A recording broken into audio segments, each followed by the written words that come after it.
Eh bien, bienvenue dans ce replay du Club Sim d'aujourd'hui. Nous sommes le 15 mars 2022 et vous nous regardez en replay. Nous sommes en direct, mais vous nous regardez en replay. Merci de nous être fidèles. Aujourd'hui, nous accueillons Brice Niger, qui est responsable du développement de Crestron France. Bonjour Brice. Bonjour Julien. Bonjour Lucien. Lucien qui va nous faire une petite Bonjour. présentation.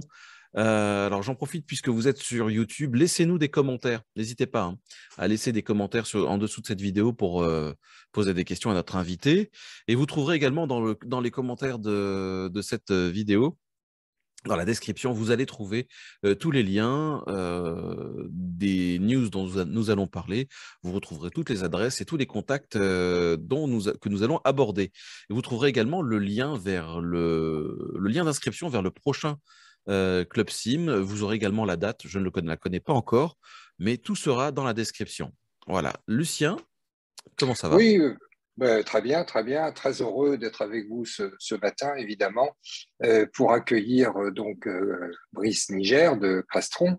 Alors, le hasard fait que nous avions notre dernier Club Sim en février était consacré à une société nouvelle qui s'appelle Anolis et qui est un nouveau distributeur à valeur ajoutée des produits Crestron.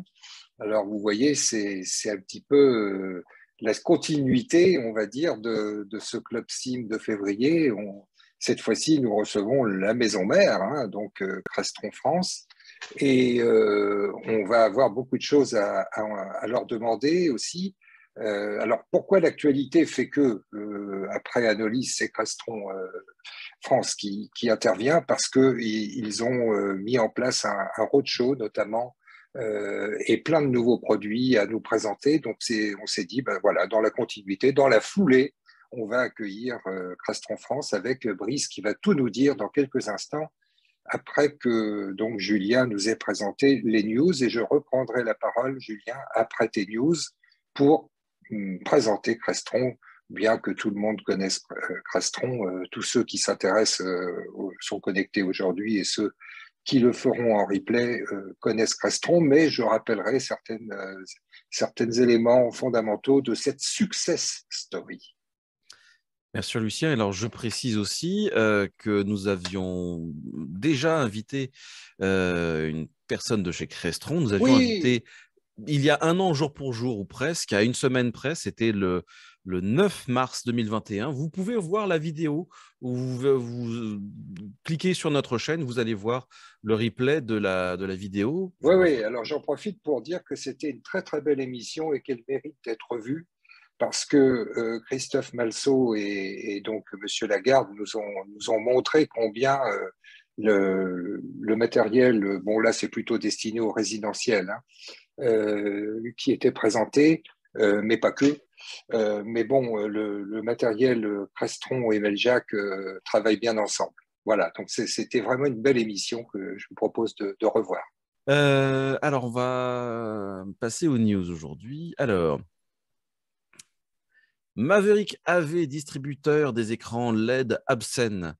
Maverick AV Solutions a annoncé avoir conclu un accord au niveau européen pour la distribution des gammes d'écrans d'affichage LED du fabricant Absen. Les besoins croissants d'affichage à grande échelle, aussi bien dans le secteur de l'entreprise que celui du retail, ont motivé cet accord majeur pour Absen. C'est en effet le plus important partenariat de distribution pan-européen pour la marque chinoise.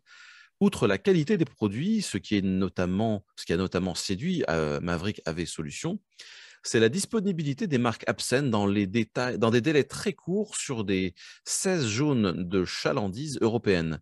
Je vous rappelle que Maverick AV Solutions, c'est la division spécialisée dans l'audiovisuel de distributeurs IT Tech Data.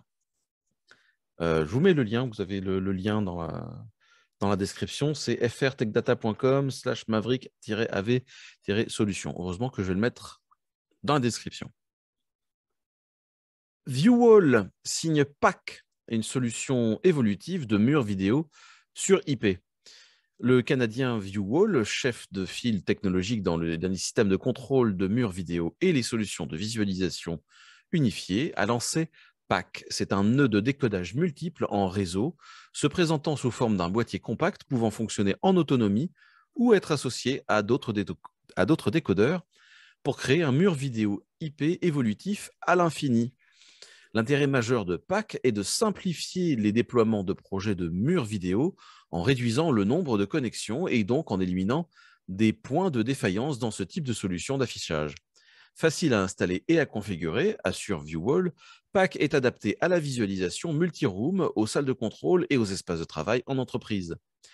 Il est à noter que le boîtier PAC est suffisamment compact pour être monté à l'arrière des moniteurs, ce qui permet d'économiser de l'espace dans le rack et de réduire les longueurs de câbles vidéo.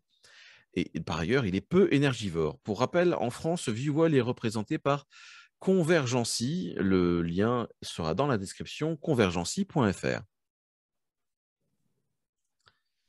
Et l'Expo Tour du courant faible organisé par Francofa Eurodis. Pour terminer ce petit bulletin de news, je dirais quelques mots sur l'Expo Tour du courant faible organisé par Francofa Eurodis, qui se déroulera le 7 avril 2022 en région lyonnaise. Oui, c'est région Rhône-Alpes aussi. Avec cet événement, le but du distributeur spécialisé en courant faible depuis plus de 30 ans, qui est la filiale du groupe Rexel, c'est de fédérer l'ensemble des parties prenantes du secteur, clients, fournisseurs, installateurs et intégrateurs. Au programme, rencontre avec les fabricants leaders des métiers du courant faible. Plus de 30 partenaires seront réunis à cette occasion pour vous présenter leurs dernières technologies. En marge du volet business, l'Expo Tour se veut aussi et surtout un moment de convivialité.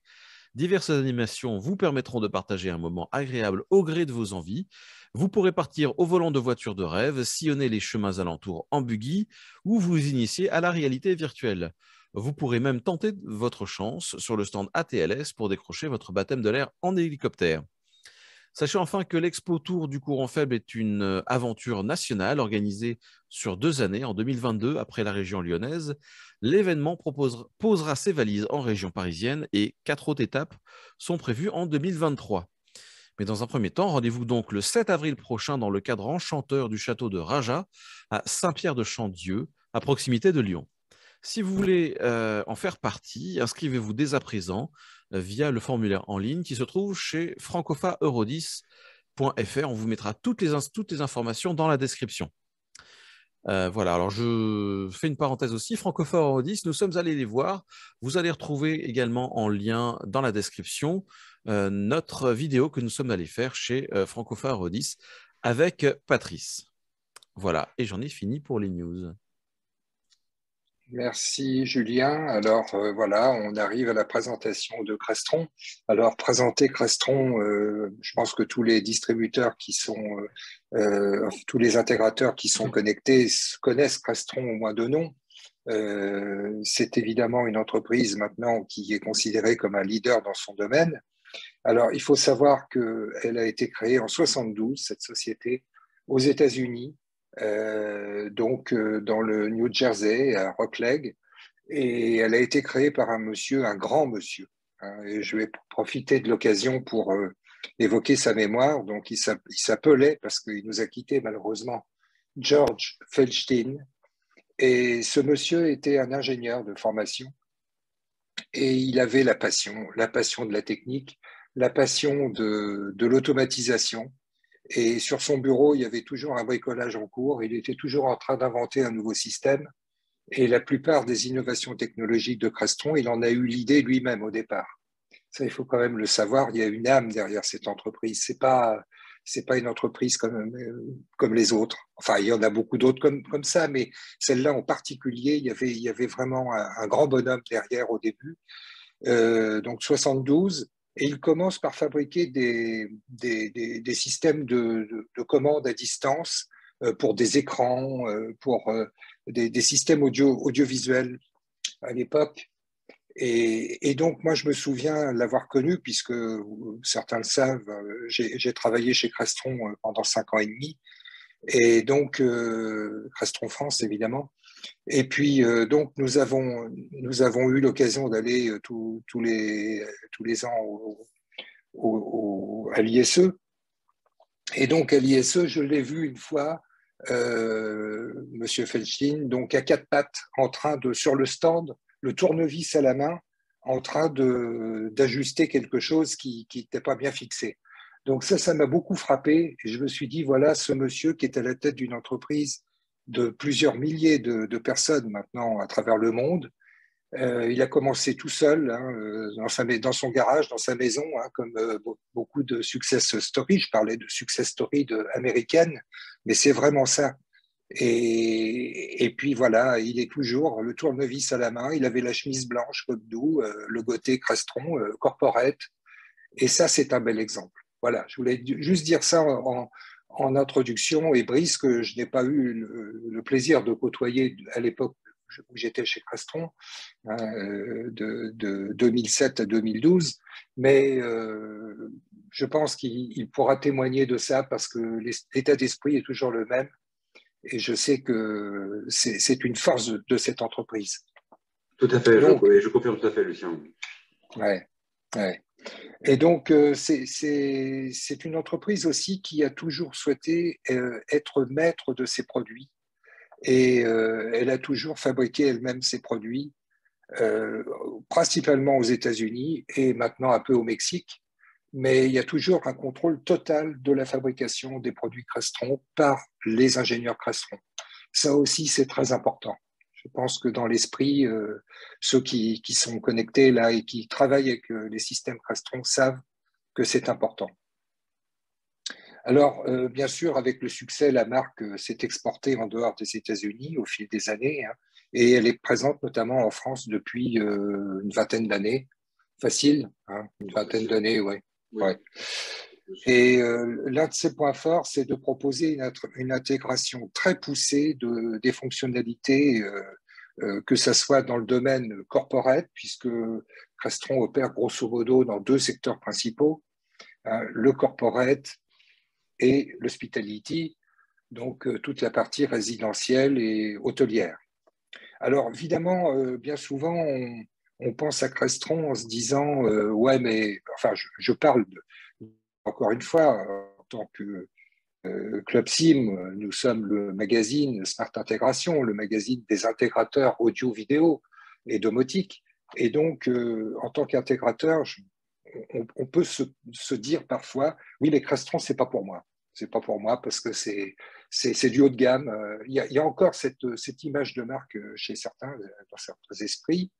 Je pense qu'aujourd'hui, Brice va peut-être nous aider à comprendre que c'est plus vraiment le cas et que, notamment avec le Crestron Home, on peut avoir maintenant des solutions beaucoup plus accessibles, aussi bien au niveau budget qu'au niveau programmation. Et donc, je dirais pas à la portée de tout le monde, mais quand même beaucoup plus accessible. Et puis, d'autre part, nous avons aussi une forme de distribution. Nous sommes devant une forme de distribution chez Crestron qui a toujours voulu donner la place à des installateurs intégrateurs qualifiés qui ont été formés. Moi, je me souviens des stages de formation et qui existent toujours, mais cette fois-ci, maintenant, c'est plus en présentiel, c'est en distanciel, comme on dit. Mais ces formations ont toujours été au cœur du métier de Crestron, de pouvoir compter sur des intégrateurs qui sont formés comme il faut pour installer ces solutions et ces produits. Alors aujourd'hui, Crestron ne vend pas directement aux installateurs finaux, ça c'est clair. Si, aux installateurs finaux. Tout à fait. Pardon, excuse-moi, je voulais dire aux utilisateurs finaux, c'est-à-dire le client dans sa maison ou dans sa salle de réunion. Non, bien sûr, Crestron, la grande force de Crestron, c'est justement de s'appuyer sur un réseau d'intégrateurs formés qui connaissent les solutions et qui sont au courant des évolutions techniques. Mais nous avons vu dans les dernières années une évolution, et peut-être Brice nous en parlera, je ne sais pas, de cette distribution aussi vers des distributeurs à valeur ajoutée. Et je parlais tout à l'heure d'Anolis, qui sont en mesure de proposer à des intégrateurs qui n'ont pas l'habitude ou qui n'ont pas forcément toutes les compétences, de pouvoir eux aussi effectuer des ventes Crestron à travers donc ces distributeurs à valeur ajoutée qui vont les accompagner notamment avec des programmeurs certifiés. Voilà, bon, je voulais faire cette petite présentation. Si j'ai dit des bêtises, prise à Merci Lucien, rectifier. c'est parfait. Voilà, à toi de jouer. D'accord. Bah, bonjour Lucien, merci beaucoup pour cette introduction. Et effectivement, une forte emprise, grosse mémoire de la famille Feldstein. Et d'ailleurs, depuis le 1er septembre 2021, c'est le fils du fondateur, donc Dan Feldstein, qui est devenu le CEO de l'entreprise. Donc, elle est restée depuis 1972 sur des fonds privés, détenus par la famille. Et donc, depuis le 1er septembre, Randy Klein est parti à la retraite et Dan Feldstein a repris les rênes de Crestron au niveau mondial. Alors, un petit peu à l'image de son père, Dan est effectivement aussi un ingénieur qui a un peu le même parcours que son père. Donc, on garde la tradition. Et effectivement, ce que tu disais, où on pouvait avoir une implication du CEO à quatre pattes. Une petite anecdote sur l'ISE, mon premier ISE avec Crestron en février 2020, donc juste avant la pandémie et les premiers confinements, où Randy Klein est venu, on avait une pièce pour déjeuner le midi. Alors, le midi devait être 15h, 16h, avec des sandwichs en carton-pâte, disons-le. Et on était deux collègues à déjeuner, on était tout seuls dans une salle très austère. Et qui est-ce qu'on voit arriver? Randy Klein, également venir manger la même chose, s'asseoir aux mêmes tables que nous. Et effectivement, cet esprit d'équipe, que l'on soit CEO, des execs, top managers ou sur le field, comme on peut l'être, on a tous la même capacité à discuter ensemble et innover pour nos clients. Donc voilà, donc tu le disais effectivement, Crestron, donc, depuis l'été 2019, a effectivement voulu focuser beaucoup mieux sur la partie corporate et sur la partie résidentielle. Parce qu'effectivement, ce sont deux segments où les usages sont différents, les expériences attendues sont différentes, et on a voulu avoir effectivement des équipes complètement focalisées sur ces usages. Donc là, on parle de l'été 2019, et si on prend la partie résidentielle, effectivement, le Crestron Home, la partie hôtellerie, où finalement, lorsque un guest arrive à l'hôtel, il doit se sentir comme chez lui. Et on va décliner de cette partie hospitality également le yachting, que ce soit le yachting de croisière ou le yachting privé, où finalement, on comprend bien qu'on doit être également comme chez soi et ne pas être perdu vis-à-vis de la technologie et des différents services usages que je souhaite avoir dans ces cadres-là. Ce que l'on voit aujourd'hui, suite à 2 ans de crise, de pandémie, ce que l'on voit, c'est exactement les mêmes usages arriver dans la partie corporate. Aujourd'hui, les gens ont pris beaucoup d'habitudes, beaucoup ont déménagé, on en profité pour changer de vie, et peut-être tant mieux pour un petit peu avoir une meilleure répartition au niveau national. Mais ce que l'on voit, c'est que ces gens, il faut les faire revenir, les collaborateurs, les faire revenir au bureau. Et de la même manière, on voit les entreprises, les ressources humaines qui sont impliquées sur ces projets. Et effectivement, le collaborateur doit se sentir chez lui également quand il revient dans les locaux. Et il faut lui donner envie de revenir. Donc, quelque part, le résidentiel, le corporate, oui, il y a une segmentation, des usages quand même complètement différents. Au niveau des produits hardware, je suis désolé, mais il y a des travaux dans notre bureau. Donc, au niveau hardware, effectivement, on va avoir des produits similaires, mais c'est effectivement dans le logiciel que l'on va se différencier entre la partie résidentielle et la partie corporate. Voilà. Et donc, on vous invite à venir découvrir ces solutions. Alors, sous un angle corporate, effectivement, tu l'évoquais avec le roadshow, donc le roadshow européen, qui a commencé hier en Belgique, aujourd'hui au Luxembourg, et qui sera jeudi prochain, vendredi prochain à Paris, le lundi 21 mars à Nantes, le vendredi 8 avril à Lyon. D'accord? Vous pourrez venir voir ces nouvelles technologies, parce qu'il n'y a pas eu d'ISE, l'infocom a été très limité. Les grands événements durant ces 2 dernières années ont été très limités. Donc l'objectif, c'est d'amener toutes ces innovations, ces nouveautés au plus proche des clients. Vous ne savez pas trop si l'ISE aurait lieu. On voit que de février, il a été décalé au mois de mai. Et l'idée, c'est qu'en 2 ans de temps, nos ingénieurs ne sont pas reposés et ont innové, ont sorti des solutions. Donc l'idée, c'est de présenter ces solutions, quelle que soit la finalité de l'ISE, est-ce qu'il aura lieu, est-ce qu'il n'aura pas lieu, et de pouvoir à l'ISE apporter encore des nouvelles innovations, d'accord, des grandes tendances de marché, des grandes directions, une vision de Crestron, mais pendant 2 ans, il y a eu des choses. Donc l'idée, c'est d'amener ces choses qui sont aujourd'hui de montrer ces nouvelles solutions qui sont aujourd'hui commercialisées et de pouvoir avoir effectivement toutes les dernières innovations, les tendances dans les années prochaines à l'ISE. Côté résidentiel, il y a également un tour européen qui est organisé, donc qui seront le 7 avril à Paris et le 21 avril à Monaco. D'accord, donc vous avez toutes les informations sur notre site, crestron.com/, vous aurez les liens un petit peu plus tard. Mais voilà un petit peu l'idée, c'était de venir avec ces innovations au plus proche de nos clients et de notre réseau d'intégrateurs certifiés. Merci Brice. Alors, ces nouveautés, on est impatient de les entendre, de les connaître. Est-ce que tu peux nous présenter les nouveautés technologiques Crestron? Alors, Crestron, le cœur de métier dans la partie corporate, c'est la salle de réunion. D'accord? Donc, est-ce que je vais présenter vraiment des nouveaux produits, des nouvelles choses? C'est surtout de se dire comment regagner la salle de réunion, comment donner aux collaborateurs l'opportunité de pouvoir mieux collaborer plus simplement. On connaît tous l'histoire, le vieil adage, il faut 10 à 15 minutes pour lancer une réunion. Aujourd'hui, vu l'enchaînement des réunions que nous avons tout au long de la journée, je pense que tout le monde l'a connu, on ne peut plus perdre 10 à 15 minutes pour lancer une réunion.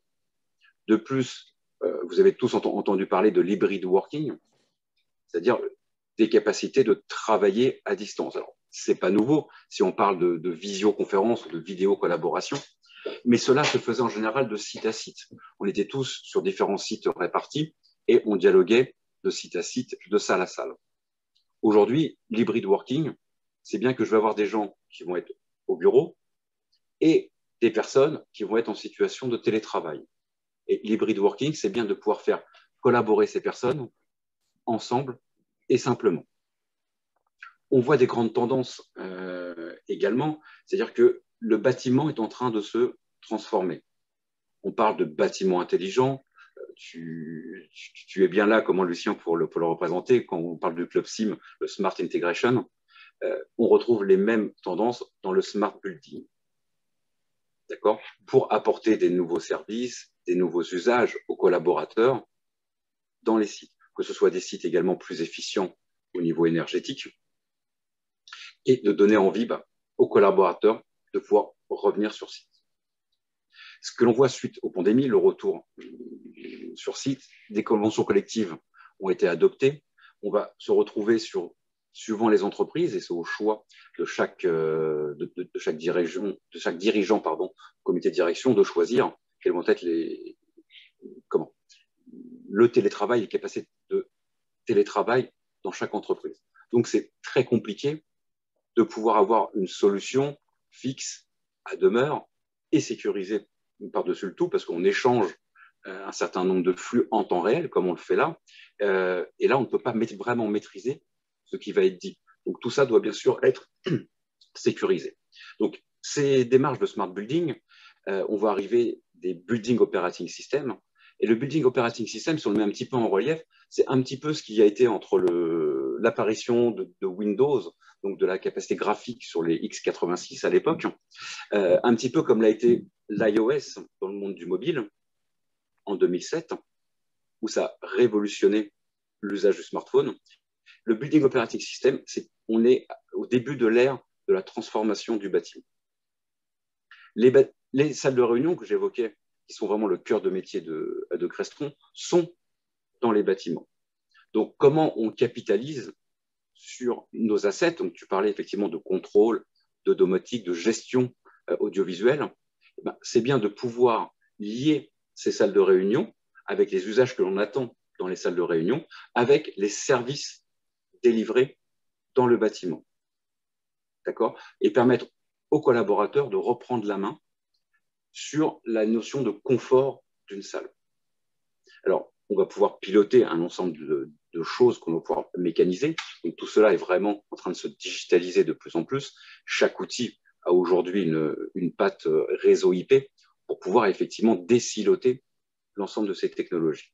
Donc, on a avancé dans ce domaine pour permettre très simplement aux gestionnaires immobiliers, aux directions des ressources humaines qui sont très impliquées dans ces démarches-là. Et on voit que l'IT, l'audiovisuel, doit répondre à la demande de cette direction pour, encore une fois, faire revenir les gens sur site, continuer d'innover, garder des talents, attirer des talents. Tout ça est un petit peu complexe aujourd'hui parce qu'on parle depuis 10 ans des générations X, Y, Millennium. Aujourd'hui, elles sont présentes et elles travaillent différemment de nous. Moi, je suis né en 75, je n'ai pas du tout les mêmes notions de travail, de productivité que ont ces nouvelles générations. Donc aujourd'hui, en termes de transformation des sites de travail donc qui reçoivent des collaborateurs, c'est d'amener ces technologies, la simplicité et faire en sorte que l'identité de l'entreprise et que l'identité des collaborateurs puisse émerger et dans la manière dont ils ont envie de travailler. D'accord? Donc voilà un petit peu la tendance globale. Et dans la salle de réunion, si on revient sur le besoin, on va dire, élémentaire de la salle de réunion de nos jours, quand on vient en salle de réunion, en général, c'est pour partager. Donc, partager, on peut discuter, mais en général, à 80% du temps, on va utiliser un support digital, c'est-à-dire un PC, partager un document. Et la première innovation que l'on a apportée et qui sera présente lors du Roadshow, c'est notre nouvelle Air Média, donc l'Air Média Génération 3. Excusez-moi, je vais juste prendre le temps de partager.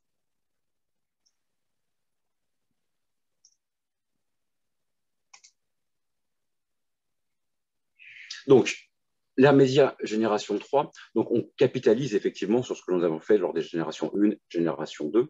Et la génération 3 est vraiment d'abord avoir un très bon rapport qualité-prix. Tu parlais que Crestron était considéré comme une offre premium. Là, avec cette nouvelle solution, nous sommes très, très bien positionnés, même bien en dessous en termes de valeur CAPEX des acteurs de ce marché-là. Donc, c'est du partage filaire, du partage sans fil, en s'appuyant soit sur les applications natives des différents systèmes d'exploitation, que ce soit sur les smartphones, les tablettes, les PC, en termes de partage sans fil.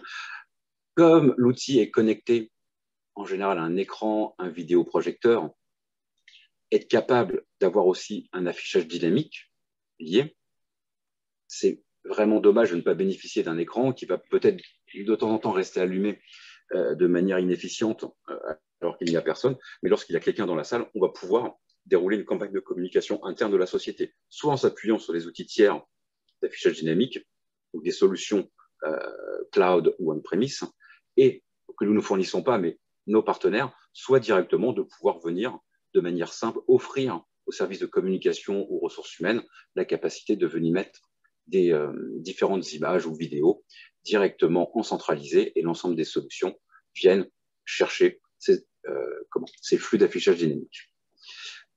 Avec ce nouvel Air Média, on joint également la possibilité d'avoir des dongles de partage. C'est vrai qu'on a pris l'habitude, par simplicité, d'utiliser effectivement ces dongles externes qui avaient des limites, qui avaient certaines complexité. L'objectif de ce dongle, c'est effectivement la simplicité et le fait qu'on puisse le connecter et que ça fonctionne.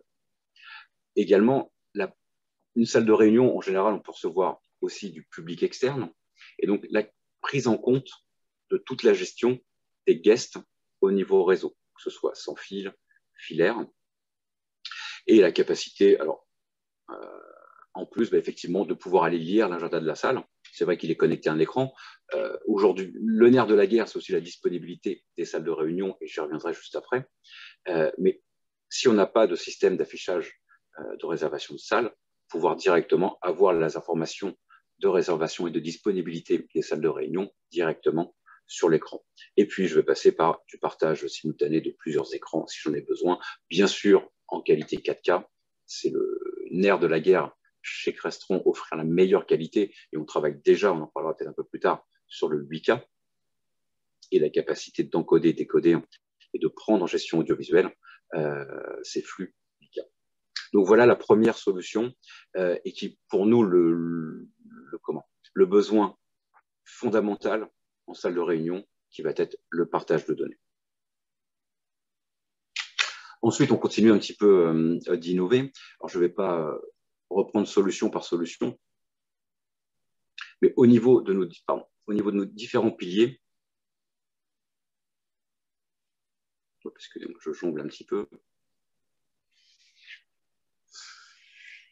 Effectivement, si on regarde un petit peu notre portfolio, il va y avoir déjà toutes les solutions de communication, que ce soit de la communication téléphonique traditionnelle. Alors, c'est vrai que les postes téléphoniques, suite à 2 ans de télétravail, les postes physiques disparaissent au profit du softphone autour de technologies comme Teams, comme Zoom ou autres, mais déjà avoir effectivement toute une gamme pour les bureaux personnels, peut-être pour des phone booths que l'on retrouve, vous savez, les petites cabines que l'on retrouve dans les espaces de travail, et pour avoir une solution très effective en coût. Et encore une fois, je vous invite à venir découvrir cette gamme de téléphones avec caméra ou sans caméra, avec combiné, sans combiné, mais qui est très cost-effective pour ces environnements, ces petits environnements à 1 ou 2 personnes.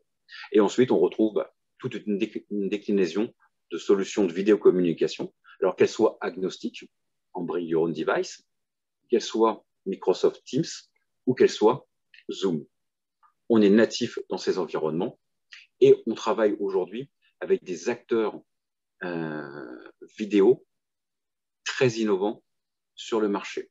Donc, je vais citer Jabra. Donc, nous allons intégrer la P50 dans nos kits petites et moyennes salles, directement revendus par Crestron. L'innovation au niveau de la caméra, alors pour ceux qui ne connaissent pas, pour ceux qui connaissent, elle n'est plus à présenter, mais c'est une caméra 180 degrés, donc capable effectivement de convenir à la réduction des mètres carrés dans les salles de réunion. On va souvent voir la table collée aux écrans et souvent les 2 personnes qui sont proches de l'écran ne sont pas visibles. Donc la capacité effectivement d'avoir ce champ à 180 degrés et qui va s'ajuster en fonction du nombre de personnes dans la salle. Et surtout, ce qui est très intéressant avec la philosophie Jabra, c'est le data analytics, l'intelligence artificielle qu'ils sont capables de mettre dans les caméras et de pouvoir s'appuyer sur ces caméras pour des notions du bâtiment. Typiquement, dès qu'une personne apparaît dans la salle, la caméra est capable d'en informer le bâtiment. C'est-à-dire de pouvoir passer le drapeau rouge à la sortie de salle, de pouvoir avoir un allumage des écrans lorsqu'il y a quelqu'un dedans, mais aussi de pouvoir compter le nombre de personnes, d'avoir un ROI effectif ou de savoir comment les salles sont utilisées pour pouvoir effectivement réajuster peut-être son aménagement pour offrir plus d'espace à certains services de l'entreprise. Également, donc, on travaille avec Eudlib sur ces caméras intelligentes, donc avec la nouvelle S1 et la L1, donc pour les espaces grands, avec la capacité d'offrir les mêmes usages, les mêmes métriques dans ces grands espaces de réunion. Donc voilà un petit peu les grandes nouveautés dans cette ère de vidéo collaboration, qui sont l'adjonction effectivement des nouvelles Eudlib et de la Jabra Panacast P50. En complément de ça, donc, on a parlé donc, de la partie partage de données, mais également, si on revient, alors c'était vrai avant la pandémie, on se battait pour avoir des salles de réunion. Aujourd'hui, à l'heure où on est entre le télétravail, on est dans l'hybrid working, entre le télétravail et le retour sur site, quand on revient sur site, on veut être sûr de pouvoir collaborer. Si on revient pour s'asseoir à son bureau, alors est-ce que c'est son bureau ou un bureau partagé? On parlera aussi sur le flex office. Comment? Mais lorsque je reviens sur site, si je ne peux pas collaborer avec mes collègues, je risque d'être limité et de ne pas avoir envie de revenir sur site. Donc, lorsqu'un collaborateur revient sur site, donc il y a beaucoup de de solutions qui sont nées par des acteurs français, on va pouvoir en parler dans cette ère de réservation. Donc nos partenaires principaux, comme Sharing Cloud, comme Telelogos, sont capables également d'aller jusqu'à la réservation de l'espace personnel pour le collaborateur depuis une simple appli mobile. C'est-à-dire que je vais pouvoir informer soit mon équipe hiérarchique, soit mon équipe projet, mon équipe virtuelle, agile, etc. Je vais pouvoir sélectionner les jours où je serai sur site pour en informer mes collègues, mes collaborateurs, que je serai sur site. Donc effectivement, l'utilisateur va avoir le choix, mais s'il revient et qu'il se retrouve bloqué à son bureau, bon, ça ne sert à rien de revenir sur site. Donc il va falloir aussi nativement, lorsqu'un utilisateur vient sur site, lui réserver un bureau, peut-être accès au plus proche peut-être de son casier, et de pouvoir lui réserver et lui offrir la réservation simplifiée d'espaces de collaboration. Et autour de ça, donc on continue d'évoluer et d'enrichir nos partenaires. Donc aujourd'hui, nous avons 22 partenaires applicatifs autour de la réservation de salles. Donc on peut parler de Sharing Cloud, on peut parler de Telelogos, on peut parler de Cardam Digital, mais aussi d'autres acteurs autour de la statistique comme Niciteo. Et nous, on propose effectivement tout le socle hardware de gestion. Donc les tablettes de réservation, les drapeaux ou les bandeaux lumineux autour des tablettes, des capteurs d'occupation si les caméras ne sont pas capables ou si ce n'est pas des technologies qui le permettent, parce que les choix sont multiples dans ce domaine, mais également de pouvoir le coupler soit avec des capteurs Crestron, soit avec les capteurs du bâtiment. Et on voit encore l'interaction qu'il va y avoir entre le bâtiment et le collaborateur dans une salle de réunion. Et une fois qu'on sait le nombre de personnes, une tendance qui va arriver fortement, c'est effectivement la capacité de pouvoir mesurer le CO2 dans ces espaces de réunion. On le voit un petit peu partout, on a entendu parler, on ne sait pas ce qui va se passer dans les prochains mois, mais effectivement, on va avoir beaucoup de pilotage de CO2 qui va faire l'apparition dans les espaces communs. Donc voilà pour cette partie réservation de salles, mais également une autre tendance, et on écoute beaucoup nos clients, c'est qu'un écran de réservation de salle, c'est quelque part considéré comme également un acte qui n'est parfois pas écologique. D'accord? C'est acheter des composants électroniques en positionné, même si ça consomme du POE, qui est l'énergie la plus efficace, une des énergies les plus efficaces. Les écrans, voilà, ça reste un coût qui n'est pas forcément positif. Mais aussi, donc, la capacité de pouvoir simplement positionner des drapeaux lumineux et en se liant avec les calendriers utilisés dans l'entreprise, les plus communs vont être Microsoft Exchange ou Google Calendar, que l'on va retrouver majoritairement en France. Alors, dans les parties publiques, peut-être un peu plus de libre, mais la capacité effectivement d'aller lire l'agenda de la salle et de faire des actions en fonction simplement de cette notion de réservation. Donc l'utilisateur, pour lui, c'est complètement transparent, pas besoin d'aller sur un portail complémentaire. Nativement, dans ces outils qu'il maîtrise, il peut réserver l'ensemble de ces salles de réunion en y indiquant simplement le nom et en voyant sa disponibilité pour le créneau choisi. En complément de ça, donc on a été innovant il y a 4 ans lorsqu'on a lancé l'AV sur IP. Jusque-là, effectivement, la gestion audiovisuelle était faite par des matrices.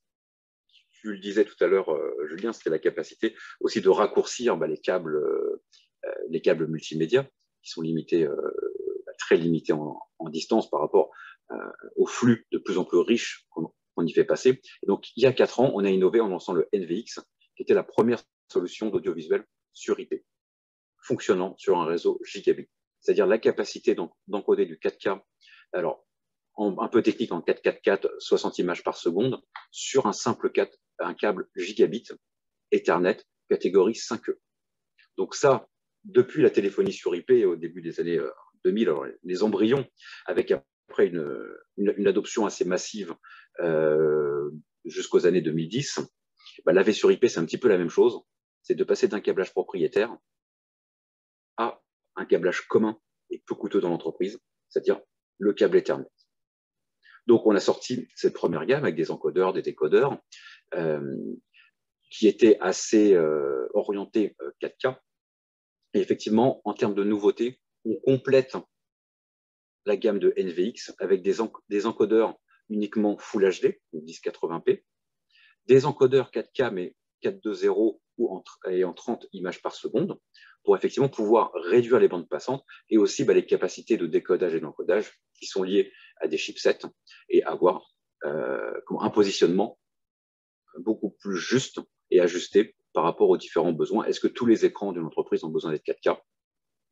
Ça, chacun pourra y répondre, mais effectivement, il y a des besoins où du 1080p vont suffire. L'objectif, c'est d'avoir une capacité à adresser aussi ces besoins-là. Donc, on va voir arriver les encodeurs E10, D10, E20, D20, et également des plastrons muraux. C'est-à-dire la capacité d'avoir juste un plastron positionné dans le mur avec une capacité d'encodage et décodage directement natif. Et donc, il suffit, lors de la construction, réaménagement des espaces, d'avoir du câble catégorie 5E. En plus, ça, il n'y a pas de problème, et de pouvoir abreuver l'ensemble des flux. Si on prend un cas un petit peu d'une université, l'objectif, c'est de mettre les points de connexion prévus au maximum. On ne connaît pas forcément les usages qu'il y aura en 2030 dans une salle de réunion, mais aujourd'hui, on commence déjà à en discuter. Mais ce qui est sûr, bien sûr, on parle de sans fil. Le sans fil peut avoir quand même des contraintes, notamment pour des flux à haut débit. Et l'objectif, c'est de prévoir ces connectiques. Et le nouvel NVX en mode plastron va permettre justement de décupler les usages et d'être prêt sur le socle du bâtiment à gérer les nouveaux besoins, les nouvelles façons de travailler, par exemple, dans une salle de classe de 2025 à 2030.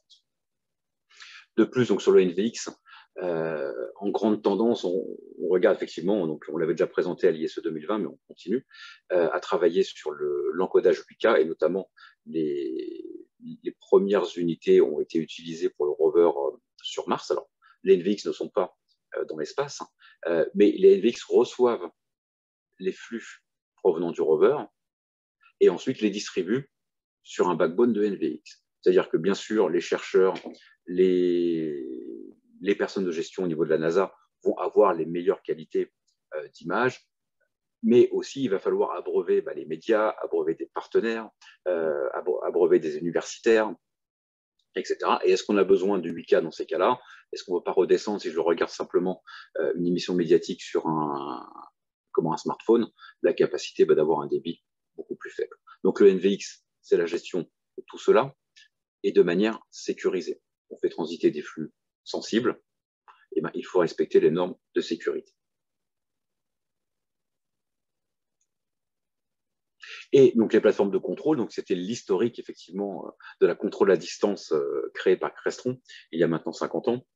Et tout ça, on a continué. Quelque part, comme dirait Guillaume Leroyer, le contrôle, c'est la glue entre l'écosystème d'un bâtiment, d'une salle de réunion. La capacité de pouvoir répondre aux usages souhaités par un dirigeant, par les personnes qui vont être responsables des salles. Donc chaque salle va aujourd'hui, de plus en plus, que l'on voit des usages spécifiques. On ne va pas traiter un amphithéâtre de la même manière qu'une salle de réunion traditionnelle, ni même une salle de contrôle. On ne va pas la gérer comme une salle de classe. Donc avoir effectivement ces usages, cette expérience qui soit propre à chaque usage que l'on souhaite dans une salle de réunion. Donc en termes de contrôle, donc on est aujourd'hui aux générations 4 de nos contrôleurs, donc ils ont quand même quasiment 2 ans d'existence maintenant, mais on ne s'est pas beaucoup vu pendant ces 2 ans. Mais surtout, c'est la capacité aussi d'avoir du contrôleur virtuel. Alors, comme tu le sais, Lucien, on en a parlé brièvement lorsqu'on a discuté ensemble, oui. Mais il y a une pénurie quand même de chipsets qui se déduit par une pénurie de produits. J'allais te poser la question sur les délais, effectivement, d'approvisionnement. On en reviendra juste un petit peu après. On continue là-dessus. Effectivement, donc c'est la partie contrôle virtuel, c'est-à-dire de pouvoir installer dans un data center un contrôleur sur une machine virtuelle et de pouvoir délivrer l'ensemble des besoins à travers le réseau du client. Donc, bien sûr, ça va être des data centers privatifs, des clouds privés ou on-premise, parce que ce sont quand même des flux qui peuvent être sensibles avec de la sûreté des biens et des personnes dans les bâtiments, mais la capacité donc d'avoir du contrôleur virtuel, ce qui va faire un seul point de gestion. On va pouvoir bénéficier de toute la redondance des composants IT et du data center, là où aujourd'hui, lorsqu'on positionne un contrôleur physique, ne serait-ce que son alimentation dans les plus petits contrôleurs est un point de faille. D'accord? Aujourd'hui, si un contrôleur est KO, pour quelles que soient les raisons, il n'y a pas de redondance. Alors, on connaît des clients qui ont installé en double dans chaque salle de réunion les plus critiques une infrastructure leur permettant de basculer sur une infrastructure prête de l'autre côté, mais un contrôleur virtuel permet de simplifier drastiquement la gestion de mes environnements de domotique, d'avoir des programmes centralisés, donc de les mettre à jour simplement et de pouvoir les diffuser sur l'ensemble des sites. Également de pouvoir très simplement déployer des nouvelles salles, un nouveau site, un réaménagement de site. Je vais pouvoir faire du drag and drop, donc du copier-glisser de mes profils de programme par rapport à l'usage de ces salles de réunion et les déployer comme ça à la volée. Et en termes de maintenance, une simplification drastique du TCO, un seul point de maîtrise en centrale, un seul point à faire évoluer, à upgrader. Donc un coût OPEX très diminué avec ces plateformes virtuelles. Et donc effectivement, je te laisse venir à la question un petit peu critique du moment sur les délais. Et oui, malheureusement, parce que les intégrateurs sont vraiment dans la difficulté et ont du mal à y voir clair sur la fin de leur chantier, quoi. C'est ça le problème. Il suffit qu'il manque un contrôleur et tu ne peux pas mettre en route la maison, hein. Ça, on est complètement, on en est plus que conscient, hein, c'est bien ce qui nous chagrine, surtout qu'on le voyait sur le bilan fiscal de l'année 2021, avec souvent des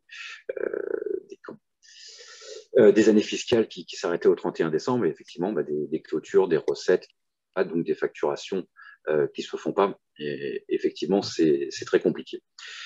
Aujourd'hui, les délais sur les produits phares comme les contrôleurs, les NVX et les solutions de vidéo-collaboration, pour être tout à fait honnête, on est entre 28 et 29 semaines. Donc, on est quasiment à 6 mois de délai. Alors, je dirais, malheureusement, on est arrivé là pour un ensemble de conséquences. Crestron, comme tu le disais, a toujours ses usines. Et à l'été 2020, avant l'été 2020, on avait 6 mois de stock à peu près de composants pour pouvoir produire et ne pas être dépendant de la gestion de flux tendus. D'accord? Donc, on avait toujours un stock tampon de 6 mois. À l'été 2020, c'est tombé à 4 mois et on a vu une demande qui explosait. Parce qu'une demande pour réaménager les sites, refaire venir les collaborateurs de manière sécurisée au niveau hygiène dans les différents sites, réaménagement des espaces, le télétravail. Donc, est-ce que je peux réduire mes mètres carrés et toujours accueillir le même nombre de collaborateurs ou sur le même nombre de mètres carrés, est-ce que je vais pouvoir croître par des embauches externes? Donc, effectivement, cette demande a explosé à ce moment-là.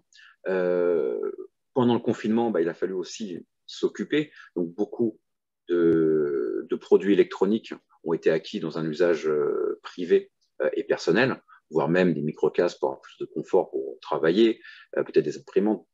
Des entreprises fournissaient des PC portables, d'autres n'ont pas eu le temps. Donc, beaucoup de personnes se sont aussi ruées sur des PC portables pour pouvoir continuer de travailler à distance.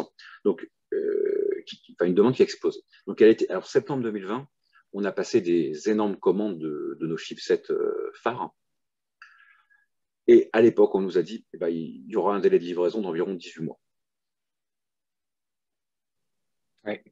On arrive effectivement à cette période de 18 mois en avril. Donc, à partir d'avril, on devrait avoir des lead times qui s'améliorent pour les nouvelles commandes. Et entre-temps, pendant ces 18 mois, il s'est passé un tas d'événements. Une usine qui brûle, des produits Dante qui sont quasiment inexistants aujourd'hui, des puces Dante. On a eu une sécheresse à Taïwan, des guerres géopolitiques, des problèmes de shipment. Donc bref, ce sont des petits grains de sable au fur et à mesure qui font que ces délais n'ont eu cesse d'augmenter. Alors, Crestron continue malgré tout de produire. On produit ce qu'on avait prévu en croissance à peu près mensuellement, mais sachant qu'on est à 2 fois plus de demandes que ce que l'on prévoyait même au niveau croissance pour cette année 2022. Donc, on a rencontré donc je disais que Dan Feldstein, le fils du fondateur, a repris les rênes. Il est venu nous rencontrer la semaine dernière en Europe. Alors, vraiment quelqu'un de très accessible, un petit peu à l'image de son père, comme Randy Klein. Donc très accessible, et qui effectivement nous a parlé des problèmes que l'on avait, des façons de résoudre, donc où on essaye effectivement d'être intelligent et de pouvoir, sur des projets critiques, au moins fournir quelques salles de réunion, peut-être les plus critiques, plus rapidement, essayer de ne pas bloquer des projets parce qu'il manque quelques matériels. Donc on essaye effectivement d'avoir ce fonctionnement, je dirais, un petit peu manuel, pour pouvoir délivrer au moins les environnements les plus critiques. Une partie de notre ingénierie, quasiment 20% de nos ingénieurs, travaillent à redesigner des produits pour essayer d'avoir effectivement la capacité de les fournir, peut-être avec soit des nouveaux chipsets, soit effectivement en downgradant les capacités de ces matériels. Merci Brice, on est passionné de t'écouter. Est-ce que tu peux nous dire un petit peu, avant qu'on se quitte, parce qu'on arrive un peu au terme de l'émission, mais au niveau de ce roadshow, je reviens sur ce roadshow, j'ai vu qu'il y avait des partenaires et j'aimerais que tu nous en parles un petit peu. Tout à fait. Donc, comme je vous l'ai dit, donc là, vous retrouvez les dates donc, du roadshow plutôt commercial. Mais comme je le disais, ces technologies, on les retrouve aussi dans la partie résidentielle et vice-versa. Donc, c'est un roadshow européen. Donc, en France, 17, 18, 21 mars et le 8 avril à Lyon. Et 7 partenaires majeurs, donc, que sont bien sûr Microsoft Teams et Zoom. Microsoft Teams, donc c'est une très longue histoire. On a commencé avec les Link Room Systems, puis les Skype Room Systems, et maintenant donc les Microsoft Teams. Donc où nous avons des équipements certifiés natifs et qui répondent à l'ensemble des salles de réunion de l'entreprise.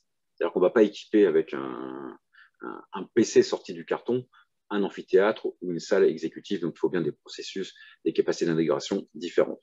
Donc, nous, on est capable effectivement d'adresser 100% des besoins de collaboration au sein d'une entreprise. Zoom, également plateforme en expansion, on en a tous entendu parler. Donc, certes, il y a eu quelques petits problèmes de sécurité, mais aujourd'hui, pas mal de travail a été fait pour sécuriser ça.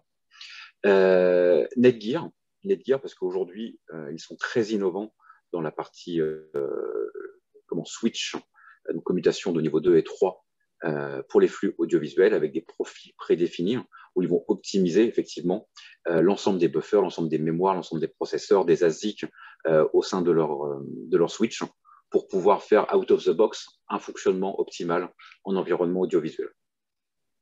Ashton Bentley, c'est donc un provider de mobilier qui a une capacité de se monter très rapidement. C'est-à-dire qu'il ne faut ni vis, ni outils. Ça se monte manuellement et une rapidité extrême. Donc, ils sont également dans le camion. Alors, Intel, pourquoi Intel? Parce qu'avec Intel, nous travaillons effectivement sur l'encodage et le décodage des flux 4K sur du réseau Gigabit. Donc, les puces Intel nous ont permis de faire cela. Donc, c'est un fort partenaire de notre écosystème pour avoir réussi cette innovation d'AV sur IP. Et aujourd'hui, ils sont partie prenante de la partie travail en 8K, et également étant très présents dans la partie processeur de PC, la capacité d'avoir du NVX, donc de l'AV sur IP aussi en fonction logicielle. Et en s'appuyant donc sur ces processeurs x86, qui est on va dire la base, d'où le partenariat fort avec Intel. Donc Philips, parce que comme d'autres constructeurs d'écran, effectivement, on n'a pas parlé de la partie management, mais aujourd'hui, ce qui intéresse une équipe IT, une entreprise, c'est de connaître l'expérience en salle de réunion. C'est pas de savoir que le composant, un tel est défaillant ou tel composant, mais de savoir comment est perçue l'expérience en salle de réunion. Et dans ce cadre-là, dans une salle de réunion, Crestron ne construit pas d'écran, mais l'écran fait partie, ou le vidéoprojecteur fait partie de l'expérience du collaborateur en salle de réunion. Donc aujourd'hui, il faut pouvoir le piloter, Et grâce à XIO Cloud, donc notre outil de management et de provisioning, d'alerting, de monitoring, nous sommes associés à Philips pour pouvoir directement intégrer via le réseau IP la gestion et le monitoring des écrans Philips. Et Shure, plus besoin de les présenter, donc un des leaders mondiaux de la gestion audiovisuelle, que ce soit en salle de réunion ou en scénographie. Et aujourd'hui, avec Shure, nous avons la première solution certifiée Microsoft avec le DSP logiciel Shure. Donc avant, on connaissait les DSP hardware. Aujourd'hui, ces solutions sont déclinées en logiciel et l'on peut faire tourner sur nos systèmes Flex, donc nos systèmes MTR ou Zoom Room, directement le logiciel IntelliMix de Shure et d'avoir une intégration, tu le disais Julien encore tout à l'heure, de réduire les câbles, etc. Bah là, il n'y a plus aucun câble. Le logiciel tourne directement sur le NUC embarqué et ensuite on communique via le réseau en Dante, via le réseau IP pour les enceintes, les micros qui vont être déployés très simplement du coup au sein des salles. Donc voilà l'ensemble de nos forts partenaires autour du Crestron Roadshow. Merci beaucoup. Alors, Julien, je crois que tu as des questions des personnes connectées, si tu veux bien les transmettre à Brice. Oui, alors, quel est le parcours aujourd'hui pour pouvoir travailler avec Crestron? Question de Albert. D'accord. Alors, effectivement, donc aujourd'hui, nous avons un réseau d'intégrateurs certifiés. Donc, dans la partie corporate, c'est vraiment la stratégie de Crestron, c'est-à-dire une relation directe avec les intégrateurs certifiés. Dans la partie résidentielle, effectivement, on peut avoir un besoin de distribution différent. Donc, alors, si vous êtes effectivement dans cette partie plutôt résidentielle, comme tu l'as annoncé, Lucien, effectivement, un réseau de distributeurs certifiés à valeur ajoutée qui va pouvoir vous accompagner sur la mise en place de ces solutions. Dans la partie corporate, effectivement, il vaut mieux se rapprocher de nous, d'avoir une discussion, d'avoir un train pour devenir un intégrateur certifié. Mais sinon, effectivement, on peut s'appuyer quand même sur quelques distributeurs pour pouvoir acquérir les produits Crestron dans la partie commercial. Merci. On n'a pas d'autres questions a priori. C'est le moment si vous voulez poser des questions, vous qui nous regardez en direct. Et alors, peut-être le petit point que je peux rajouter par rapport effectivement à ce réseau. Donc, nous avons effectivement quelques distributeurs qui sont compétents, mais nous avons aussi un énorme réseau de programmeurs certifiés qui sont très compétents aussi dans la mise en œuvre des solutions Crestron, la configuration, la mise en œuvre initiale. Donc, on peut aussi s'appuyer sur ce réseau qu'on appelle le CSP, qui vont vous permettre de vous accompagner en sous-traitance sur vos projets critiques.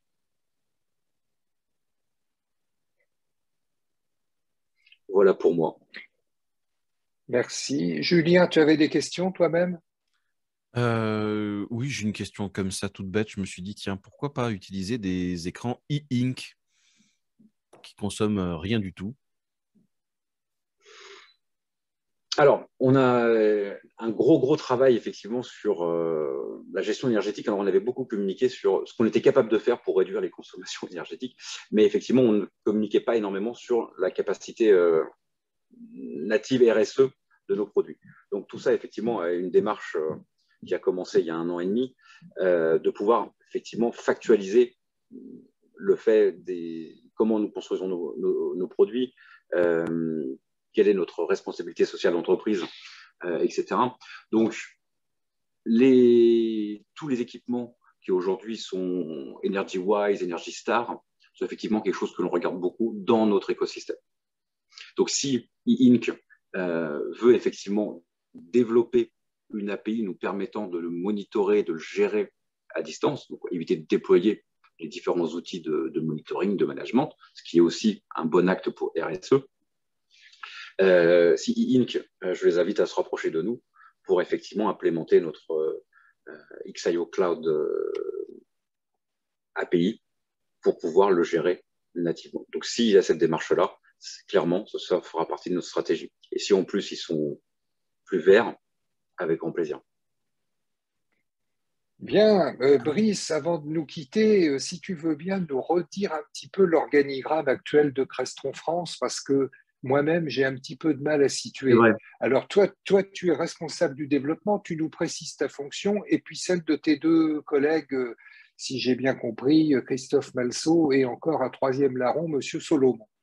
Oui, alors effectivement, donc là, je présente plutôt la partie corporate. Donc, alors, la partie résidentielle, donc, tu l'as évoqué, donc, est managée par Christophe Malzo, donc, qui gère l'Europe, le Sud-Ouest, le Benelux, qui est basé en France, et qui en France a Jérôme Frisé, d'accord, qui est votre interlocuteur commercial principal, accompagné d'un avant-vente.